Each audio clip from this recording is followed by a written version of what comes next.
اجرکم اللہ اجرکم اللہ۔ آج وقت نہیں ہے، میں تفصیل میں نہیں جاؤں گا۔ امالی شیخ صدوق سے پیش کر رہا ہوں۔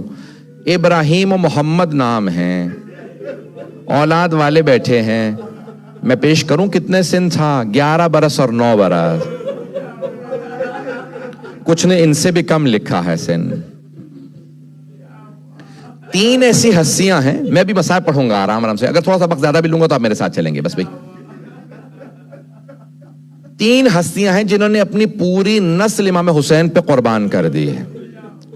پہلی جناب زینب بی بی نے دونوں بیٹے امام حسین پہ قربان کر دیے۔ دوسری ہستی ہیں جناب رباب۔ جناب زینب کا سمجھ میں آتا ہے، کیوں؟ کیونکہ علی و فاطمہ کی بیٹی ہیں، رسول خدا کی نواسیاں، آغوش رسالت میں پلی ہیں، حسن و حسین کی بہن ہیں۔ لیکن جناب رباب آپ کی عظمتوں کو سلام، خاندان اہل بیت سے نہیں تھی، باہر سے بیاہ کے آئی تھی، لیکن امام حسین کے ساتھ رہ کے اتنی تربیت ہو گئی تھی کہ اپنے دونوں بچے امام حسین پہ قربان کر دیے۔ جناب علی اصغر بھی، جناب رقیہ یا جناب سکینہ بھی، اپنی بیٹی کو بھی۔ تیسری ہستی کون ہے جنہوں نے پوری نسل قربان کر دی؟ جناب مسلم۔ جناب مسلم کے 4 بیٹے ہیں، 2 کربلا میں شہید ہوئے اور 2 کوفہ میں شہید ہوئے ہیں۔ اب میں شیخ صدوق کی روایت کو پیش کر رہا ہوں، بہت تیزی سے گزروں گا، تفصیل میں نہیں جا سکتا۔ جب جناب مسلم کے رات کو پیچھے لوگ نماز پڑھ رہے تھے نا مغرب عشاء کی، تو اس کے بعد ایک مرتبہ ایک ایک کر کے لوگ چھوڑ کے جانے لگے۔ جب مجمع باہر نکلا تو بچے بھی چلے گئے۔ آپ نے دیکھا اگر زیادہ رش ہوتا ہے تو بچوں کو پتہ نہیں چلتا کہاں جانا ہے، کیونکہ قد چھوٹا ہونے کی وجہ سے مجمع میں چلے جاتے ہیں۔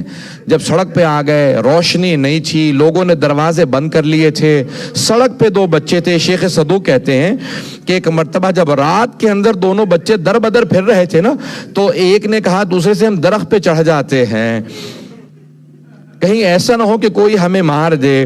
تو مدد کی بھائی کی، درخت پہ چڑھ گئے۔ ایک کنویں کے اوپر درخت تھا۔ آپ نے دیکھا اگر کنواں زیادہ بھرا ہو، جب پانی بہت زیادہ بھر جاتا ہے نا تو اس میں انسان کو صورت نظر آنے لگتی ہے۔ صبح میں خاتون پانی بھرنے کے لیے آئی، اس نے دیکھا 2 چاند چمک رہے ہیں۔ اس نے فوراً سر اٹھا کے دیکھا، پوچھا آپ دونوں کون ہیں؟ تو بڑے بھائی نے کہا ہم کوئی بھی نہیں ہیں۔ وہ تقیے کا دور تھا، تقیے میں تھے، کہا ہم کوئی بھی نہیں ہیں۔ کہا کہ نہیں پھر بھی بتائیے آپ دونوں کون ہیں؟ میں نے اپنی زندگی میں اتنے خوبصورت بچے نہیں دیکھے۔ تو اس خاتون کی آنکھوں میں آنسو دیکھ کے چھوٹے بھائی نے کہا ہم مسلم ابن عقیل کے بیٹے ہیں۔ کہا کون سے مسلم ابن عقیل؟ کا عقیل ابن ابی طالب کے بیٹے۔ پھر ایک مرتبہ بڑے بھائی نے کہا ہم علی ابن ابی طالب کے نواسے ہیں۔ وہ مؤمنہ تھی، فوراً کہنے لگی ارے آپ میرے مولا کے نواسے ہیں، آئیے میں آپ کے بابا کی، آپ کے نانا کی ماننے والی ہوں، میں شیعہ ہوں، میرے ساتھ آئیے میں آپ کو پناہ دیتی ہوں۔ دونوں ایک مرتبہ درخت سے اترے، وہ گھر لے کے گئی، کھانا رکھا، پانی سجایا، بڑا اہتمام کیا۔ ایک مرتبہ دونوں کی آنکھوں میں آنسو تھے، کہا کیا بات ہے اتنا کیوں رو رہے ہیں؟ چھوٹے بھائی نے کہا مجھے میری ماں بہت یاد آ رہی ہے۔ اولاد والے بیٹھے میں کس طرح سے پیش کروں گا، بس ایک مرتبہ چھوٹے بھائی نے کہا مجھے ماں بہت یاد آ رہی ہے۔ دونوں بچے ایک مرتبہ اس نے ایک حجرہ دیا، کہا کہ آپ آرام کیجئے۔ دونوں سو گئے۔ ایک مرتبہ دونوں نے خواب دیکھا، خواب میں دیکھا کہ امیر المومنین آئے ہیں، کہتے ہیں میں آپ کو لینے کے لیے آیا ہوں، میرے بچوں میرے ساتھ چلو۔ بس بھی دونوں اٹھے رونے لگے۔ اس کا شوہر ملعون تھا، حارث نامی اس کا جو شوہر تھا وہ عبید اللہ بن زیاد کا جاسوس تھا۔ اس نے کہا رونے کی آواز کیسے آ رہی ہے؟ کہ نہیں کوئی نہیں ہے۔ اٹھا تلاش کرنے لگا، اگر دیکھ سکے میری طرف تو دیکھیے گا، نہیں تو آنکھیں بند کر کے تصور کیجئے گا۔ وہ اس حجرے میں آیا جہاں دونوں شہزادے تھے۔ ایک مرتبہ دونوں سے پوچھا کون ہیں آپ؟ اب ان دونوں کو احساس نہیں تھا، کہا مومنہ کے گھر کے اندر شوہر ہوگا اس کا، مومن ہوگا۔ کہا ہم مسلم ابن عقیل کے بیٹے ہیں۔ اس نے دونوں کے بالوں میں ہاتھ ڈالا، جب بالوں میں ہاتھ ڈالا نا وہ بچے تڑپنے لگے۔ ایک مرتبہ تڑپنے لگے، جب تڑپنے لگے پوچھا کہ تم میرے گھر میں تھے؟ میں ہر جگہ کوفے میں تلاش کرتا رہا۔ ارے عبید اللہ ابن زیاد نے انعام رکھا ہے تمہارے تلاش کرنے پہ۔ جب آپ مسیب میں جائیں گے نا وہاں پہ ایک عکس بنا ہوا ہے, ایک پکچر بنی ہوئی ہے, تو ایک مرتبہ اپنے غلام کو, بیوی کو, بیٹے کو ساتھ لے کے گیا, غلام سے کہا ان دونوں کے سر قلم کر دے.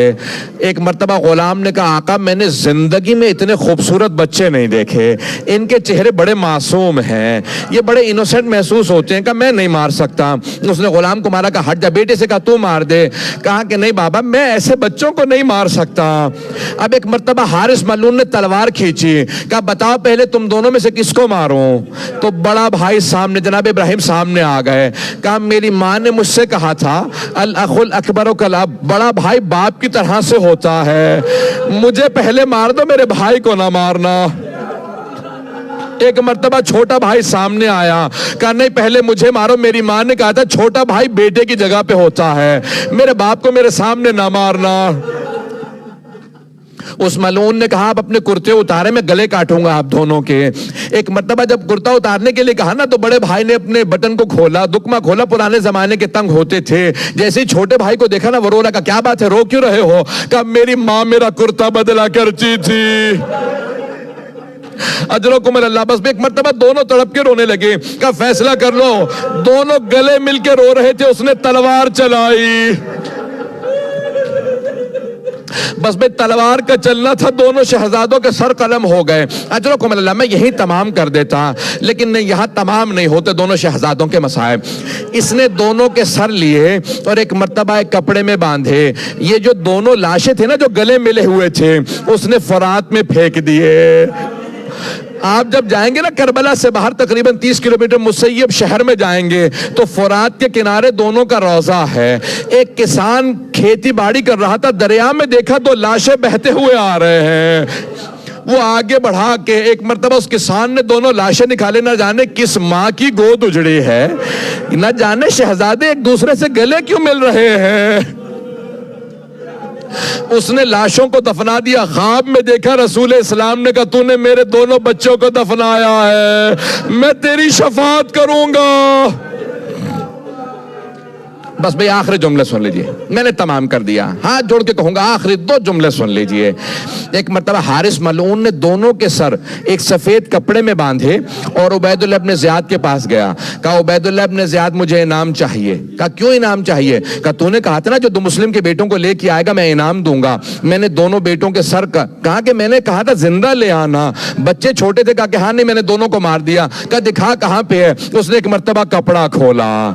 جب کپڑا کھولا نا سارا دربار رونے لگا. کہا کیا بات ہے؟ کہا ان بچوں کے چہروں پہ اتنا خون کیوں ہے؟ کہا جب میں نے گلے کاٹے تو ایک مرتبہ خون اڑنے لگا. کہا کہ اس طرح سے میں ان دونوں کے سر لے کے آیا ہوں. عبید اللہ ابن زیاد نے کہا ان کے چہروں پہ پانی ڈالو, میں چہرے دیکھنا چاہتا ہوں. جب پانی ڈالنے لگے نا تو ان کے بال اترنے لگے. عبید اللہ ابن زیاد نے پوچھا حارث کیا بات ہے, ان کے بال کیوں اتر رہے ہیں؟ کہا میں نے سر کے بالوں میں ہاتھ ڈالا تھا اس لیے ان کے بال اتر رہے ہیں.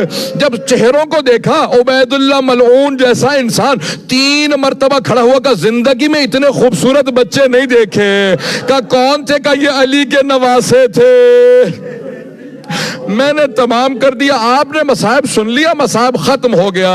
شب شہادت ہے, بڑی عقیدت سے کہے گا مولا آپ کے نواسوں کا پرسہ دینے آئے ہیں, لیکن آج ایک ماں کو پرسہ دیجئے گا. نام رقیہ بتایا جاتا ہے, کہیے گا بی بی آپ کے بیٹوں کا بڑا صدمہ ہے.